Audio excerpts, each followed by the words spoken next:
إذا كنتم تفتحون عدة علامات تبويب في متصفح جوجل كروم، سواء على الهاتف أو الحاسوب، ثم تنتقلون بينها، تلاحظون أن الصفحة تعاد تحميلها من جديد، كأنكم تفتحونها لأول مرة، وهذا يهدر الإنترنت ويبطئ التصفح كثيراً.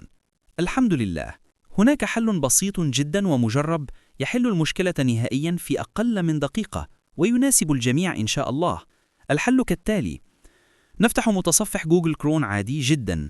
في شريط العنوان نكتب الرابط التالي، ستجدونه أسفل الفيديو في الوصف: chrome//flags.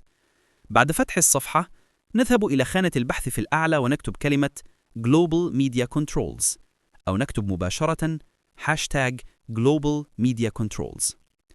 ستظهر لكم خاصية اسمها Global Media Controls، أو عناصر التحكم في الوسائط العالمية. غالباً ما تكون مفعلة افتراضياً enabled. كل ما عليكم فعله هو تغييرها إلى disabled معطل.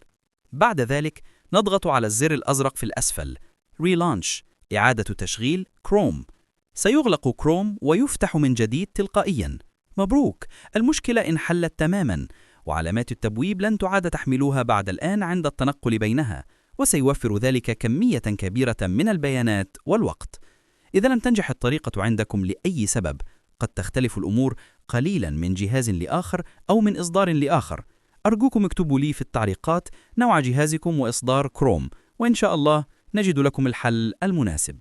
لو عجبكم الفيديو، لايك من فضلكم. لو تعرفوا حد عنده نفس المشكلة، شاركوا مع الفيديو. لو أول مرة تشاهدوني، اشتركوا في القناة وفعلوا الجرس علشان يوصلكم كل جديد. والسلام عليكم ورحمة الله وبركاته.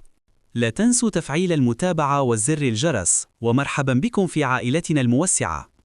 مدونة الإبداع تفتخر بجميع متابعيها ومشاهديها. شكرا لكم من القلب.